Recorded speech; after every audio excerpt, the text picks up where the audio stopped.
All right, Chapter 6, Perception. Perception is defined as the process of selecting, organizing, and interpreting sensory information, which enables us to recognize meaningful objects and events. This is a vocab word that you saw in Chapter 5 when we talked about sensation. Sensation and perception are so intertwined that we had to define perception in our last unit to understand the difference between bottom-up and top-down processing. So in Chapter 6, we're going to be taking a look at top-down processing and understanding how we give meaning to the sensory information that we take in. One of the first things we talk about is a concept called selective attention. This is the idea that we are really only able to pay attention and focus on one, possibly two things, while the rest of the sensory input is disregarded. Thank goodness we have selective attention, because we would be overwhelmed if we had to consciously process and take in every sensory input from our environment. And it's defined as the focusing of conscious awareness on a particular stimulus, as in the cocktail party effect. The cocktail party effect would be, for example, if you were in a very large crowded area and you were engaged in conversation with someone, and from across the room, someone calls your name. Well, you are selectively shifting your attention to the person calling your name. You might actually miss a couple words or a sentence that the person you were talking to is stating. It basically gives evidence that we can only focus on one thing really well, and that it comes at a cost. You might have to tell the person you were talking to, "Oh, what did you just say? I missed that." So there are different kinds of examples of how we can really only focus on one thing at a time. One is called inattentional blindness, where we fail to see visible objects when our attention is directed elsewhere. And if any of you guys have seen the picture in the bottom right-hand corner, it's an example of inattentional blindness. So the task is for the person watching the video to count the number of passes that are exchanged between the people wearing white t-shirts. What you don't see in this particular picture is that they're passing a basketball. Sometimes they do bounce passes, sometimes they do chest passes. The people in the black t-shirts are doing the same task, so it really requires you to focus just on the white t-shirts and how many passes are exchanged. Well, what happens in the middle of this is that a guy in a gorilla costume walks through the middle, beats on his chest, and continues on his way. And it sounds kind of crazy, but a very high percentage of people that are so focused on counting the passes exchanged between the white t-shirts, they actually fail to even notice the gorilla walking through the middle. So that's an example of inattentional blindness. Actually, if you get a chance, you should watch the YouTube video link of the gorilla exchange. Change blindness is another example of inattentional blindness, but it's focusing on visual interruption. So the idea behind change blindness is that if your visual field is interrupted and you're momentarily blinded, you fail to notice any changes that might take place in the visual field. In the book, it gives this example of the picture listed below. The man with the gray hair and beard doesn't know he's part of an experiment. This man, holding the white piece of paper, which is actually a map, comes up to him, asks him for directions.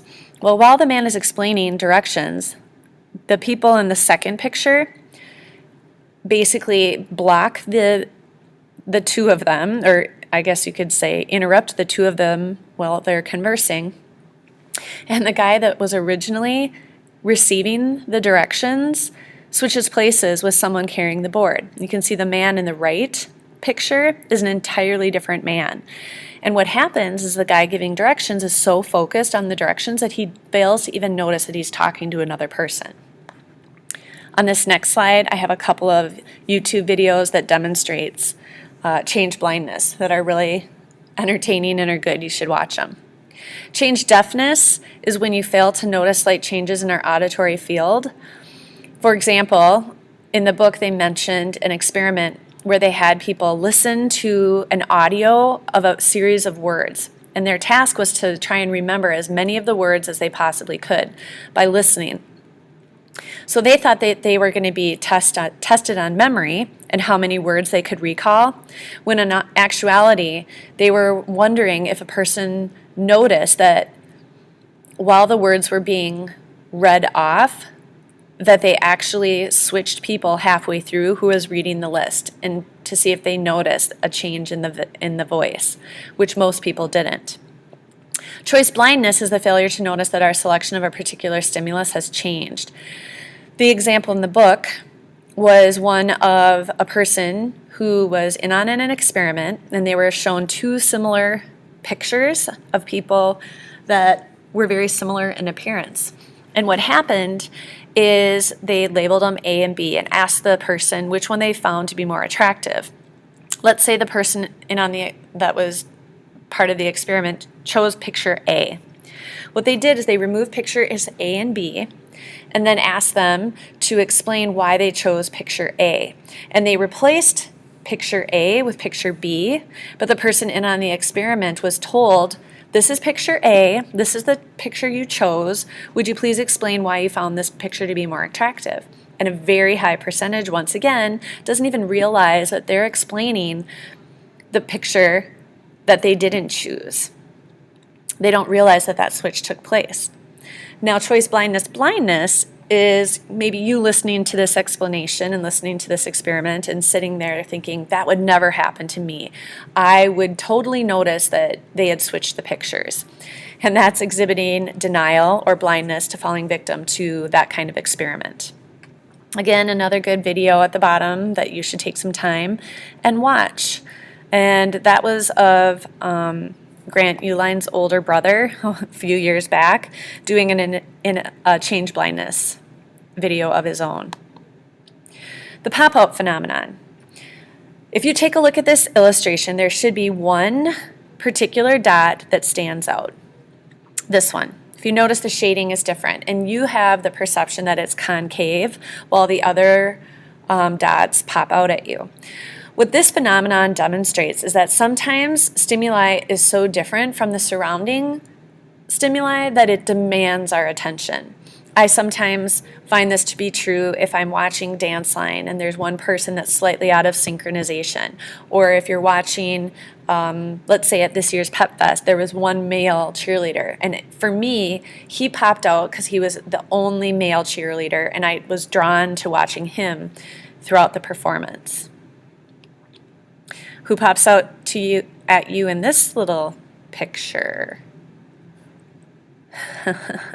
Mr. Naughty Boy here. Kind of inappropriate, but also kind of funny. All right, and the last slide that we were able to get through in class today on Tuesday, October 20th, was perceptual illusions and dealing with visual capture and illusion. Visual capture is the tendency for vision to dominate the other senses. So when your vision, your taste, your smell, your touch, and hearing compete with one another, it's probably not surprising to you that vision dominates. So on the test, if you're given a scenario where the senses compete and they illustrate that vision dominates, you know that it's visual capture. One example that I think is a good one, and this is kind of dated, but you can get the picture, is old-time movie theaters. They used to project the audio from the very back of the theater when the projector was, projecting the image on the front screen. You would hear the audio from the back of the movie theater, but you would perceive it as coming from the front. When the people in the movie on the front screen were talking, you would perceive the sound from coming from the front because our vision dominates our sense of hearing. The next part of the PowerPoint deals with illusions, which is a perception as of a visual stimulus, like an optical illusion, that represents what is perceived in a way different from reality. So again, this is a pretty cool link if you can get a chance to go on. It's an optical illusion that really messes with your visual motion receptors. And that is it, I believe.